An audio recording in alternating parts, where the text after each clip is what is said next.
আজকে নতুন করে আরেক ইতিহাস তৈরি হলো যে আমরা ভারতের আগ্রাসন মানি না।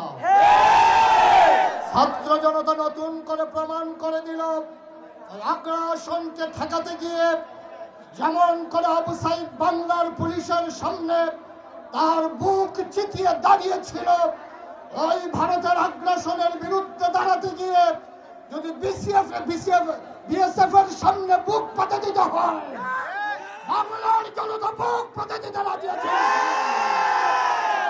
দিল্লি না ঢাকা, দিল্লি না ঢাকা।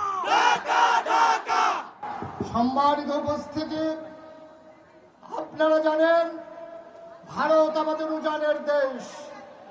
সব সময় একটা কথা বলা হয়, ইচ্ছে করলেই প্রতিবেশী বদলানো যায় না, এটা আমরাও জানি।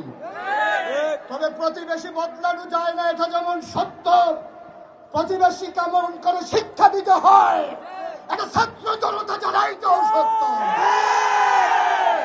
আমরা বৈষম্য বিরোধী ছাত্র আন্দোলনের বিজয়ের পরে খোদ এই কুমিল্লা শহরের রাজধানীতে, এই কুমিল্লা সিটি কর্পোরেশনের আওতায় যতগুলো মন্দির ছিল, আমার মাদ্রাসার ছাত্ররা, আমার স্কুল কলেজের ছাত্ররা সেদিন মন্দিরগুলো পাহারা দিয়ে দেখিয়ে দিয়েছিল কেমন করে যারা সংখ্যালঘু, যারা এই দেশের ভিতরে বাস করে, তাদের নিরাপত্তা কেমন করে বিধান করা লাগে মুসলমান সেদিন প্রমাণ দিয়েছিল।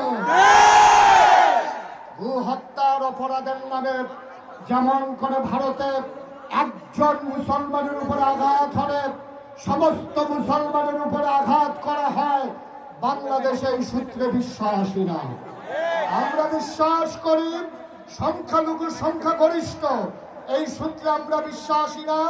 আমি বাংলাদেশের হিন্দু সম্প্রদায়ের মানুষকে বলতে চাই, এই বাংলাদেশে যারা বাস করে সে হিন্দু, বৌদ্ধ, খ্রিস্টান তার মূল পরিচয় নয়, তার আসল পরিচয় হলো সে বাংলাদেশী।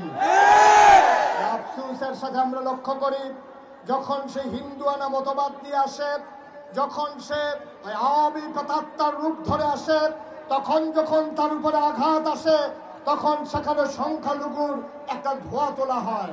তাকে আমরা সংখ্যালঘু হিসেবে চিহ্নিত করতে চাই না। বাংলাদেশে হিন্দু হোক মুসলমান হোক, সে যখন ছাত্রের গা বুলেট ছুড়ে দেয় সে তখন আর সংখ্যালঘু থাকে না, সে হয়ে যায় খাতক, সে হয়ে যায়। বাংলাদেশে হিন্দুর জায়গা আছে, কোন ঘাতকের জায়গা নাই।